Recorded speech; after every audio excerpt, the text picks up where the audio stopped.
I'm with Maya Morov from the famous King David Hotel, overlooking the view of the old city walls. Now, when was the hotel built here? Well, the hotel opened its doors in 1931. It was built by a rich Jewish Egyptian family, Musari. And ever since it has been the leading hotel in Israel. And how big is the hotel?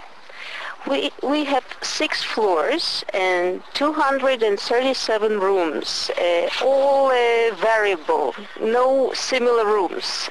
Although the hotel is symmetrical, looks predictable, the rooms are very variable. Now, which famous people have stayed here in the hotel? It's easier to answer which ones didn't.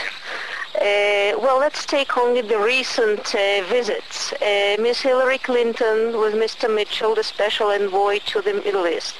Mr. Bush has stayed here on 3 or 4 occasions, if not more, and also Mr. Bush, the senior.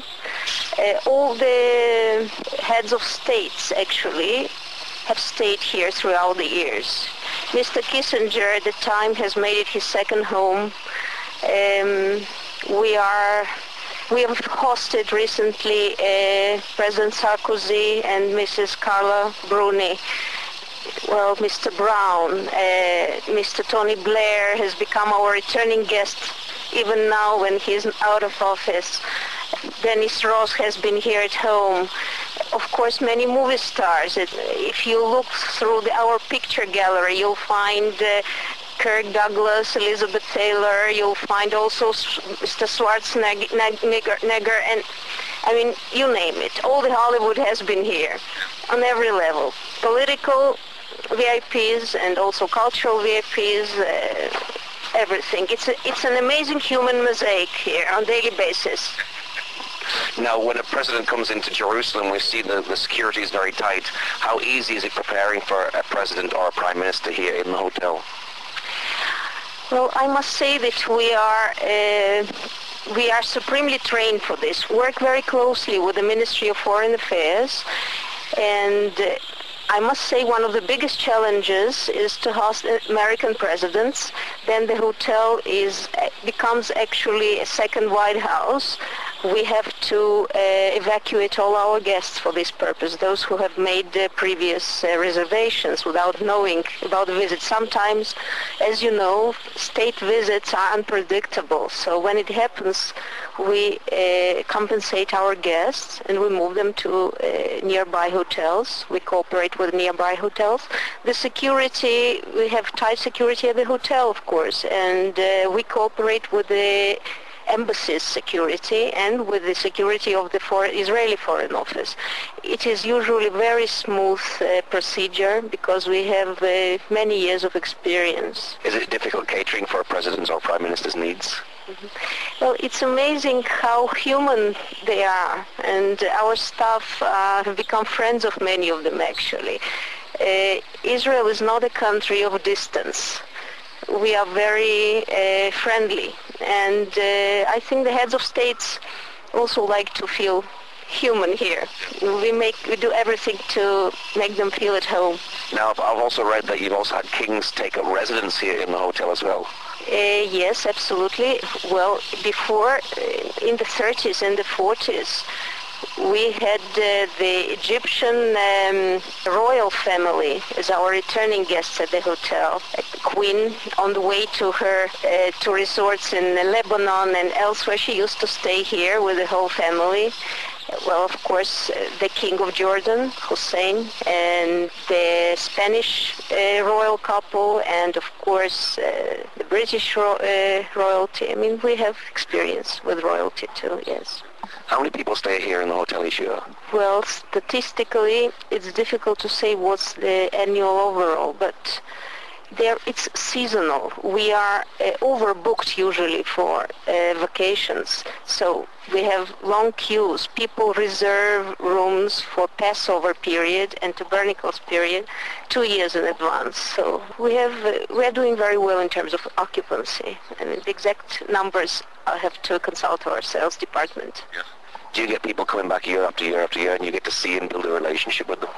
Absolutely. Since we also have long-standing staff here, some staff members work here for 40 years and more. They know already 3 or 4 generations of our returning guests, the great-grandchildren. So it's amazing and touching to see great-grandparents coming back with their great-grandchildren. And they tell us about our hotel a lot.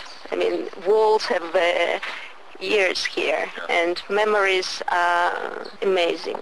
So do you get to hear old stories about the hotel itself from guests who've maybe been 40, 50 years ago? Yes, this is the most fascinating part of our work. I mean, these dialogues with people. Many of our senior guests come alone, and their memories with their spouses are still alive. So for them, it's coming back and reliving memories, and we participate in this experience, which is very touching sometimes. Yeah. Now, you're a 5-star hotel. Is this hotel the height of luxury for people who come here?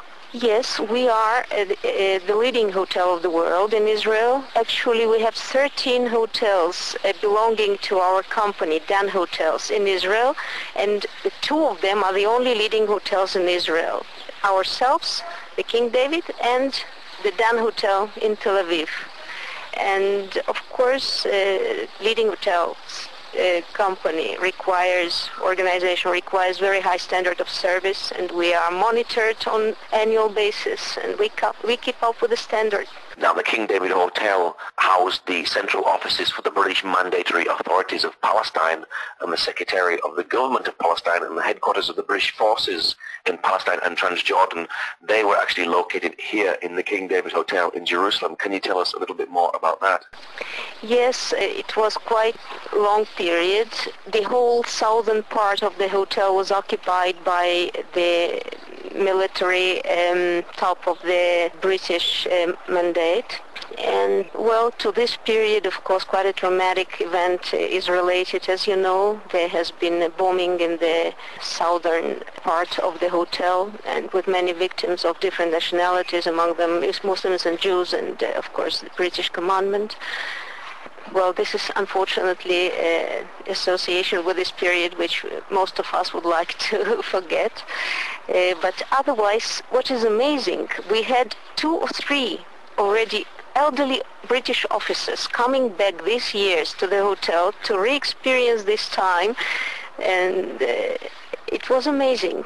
They remember good things. There were balls and international atmosphere in here. And, well, it has become part of our history. We don't deny it. We are not proud of it either. Which offices did the British have here?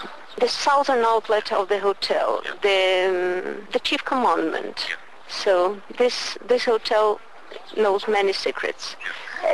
Well, of course, before the explosives were set in the southern outlet of the hotel, the commandment was warned twice by the perpetrators to evacuate immediately the hotel, but the British didn't take them seriously for some reason, so it's human tragedy could have been avoided. Of course, it was related to the limitations, the policy of the British mandate towards the Jewish immigration to the State of Israel at the time. After the catastrophe, the Holocaust, there were limitations of immigration. It was a gesture of protest, an extreme gesture of protest, but again, there was no intention to harm lives. It was, for some reason, ignored the warning. It's still a traumatic memory. Now, you just celebrated 75 years. How did you celebrate? Well, of course, it was a very big celebration here. We've arranged a special exhibition of photos, and there has been also a video prepared on the hotel history. We've invited all the personalities, all the people who have worked in the hotel throughout the years. There have been many unforgettable meetings at the hotel at the time, and we've issued the special book on this occasion that covers the whole history, that tells the story of the family that owns the hotel. I mentioned Mosseri family. They were the first owners.